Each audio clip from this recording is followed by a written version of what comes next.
Mr. Uppity was one of the rudest people in the world, if not the rudest. He was rude to anybody and everybody. So, of course, in Big Town, which was where he lived, he had no friends at all, not one. Miserable old Uppity, they used to call him, and he certainly looked it. Now, as well as being rude, Mr. Uppity was also rich, very rich. One of the richest people in the world, if not the richest. He had the largest, longest limousine in Big Town. He had the largest, longest garden in Big Town.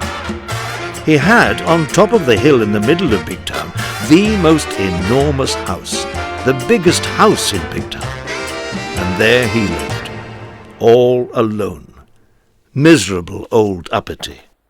One day, Mr. Uppity was walking in the gardens of his enormous house, when suddenly, "Hello!" Mr. Uppity looked, and there in one of his hundreds of flower beds was a goblin. "Aren't you going to say hello to me?" asked the goblin. "Go away," said Mr. Uppity rudely. "Oh, I know who you must be," said the goblin. "You must be Mr. Uppity, who's rude to everybody."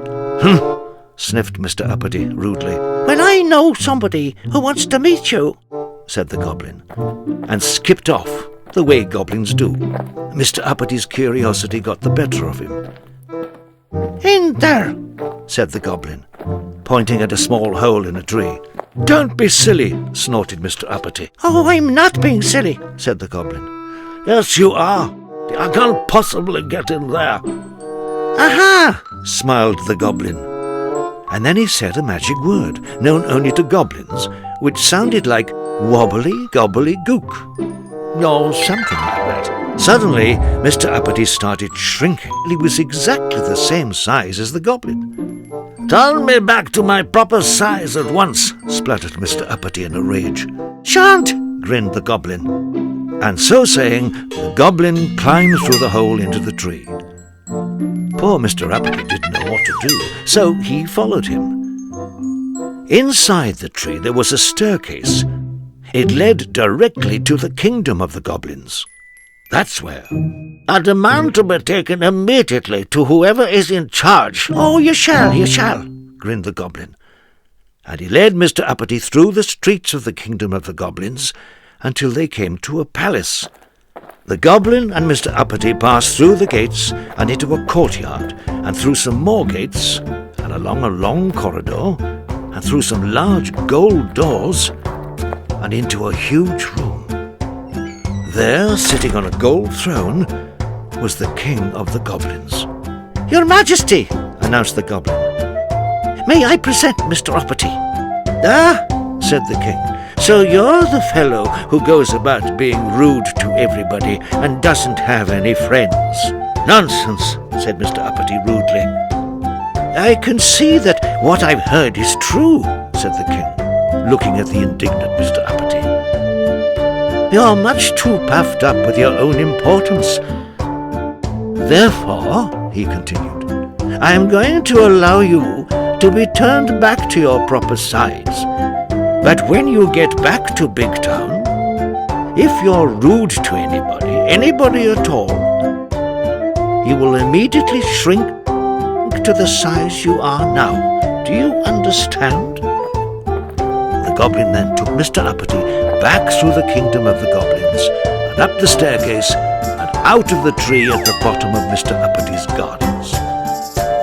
Koogly boogly bow, and Mr. Uppity grew and grew back to his original size. "Now remember what the king said," warned the goblin. "Don't be so uppity in future." Mr. Uppity marched off furiously up to his enormous house. The following day, Mr. Uppity was out walking. He came across a little boy playing with a ball. "Get out of my way," snapped Mr. Uppity rudely.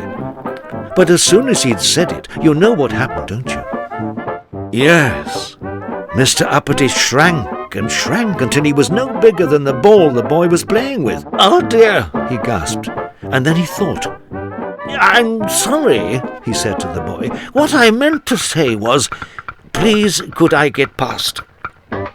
Immediately, Mr. Uppity grew to his original size, and the boy moved, and Mr. Uppity met an old lady. "Excuse me," she said. "Could you tell me the time, please?" "No," said Mr. Uppity rudely. But as soon as he'd said it, you know what happened, don't you? "Yes." "Oh dear," he gasped. "I'm sorry," he said. "What I meant to say was, it's 25 past 11. Immediately, Mr. Uppity grew to his original size, and the old lady thanked him, and Mr. Uppity bought a newspaper from a man standing on the corner of the main street in Big Town. He was just about to walk away when suddenly, "Thank you," were two words Mr. Uppity had never used before. The man smiled. A smile was something Mr. Uppity wasn't used to getting. And you know, from that day forward, to this day backward, Mr. Uppity is a changed person. He's still the richest person in Big Town, perhaps the richest person in the world, but now he has lots of friends. And he smiles a lot. And he never gets that shrinking feeling. And you know which words Mr. Uppity uses most of all these days? Please and thank you.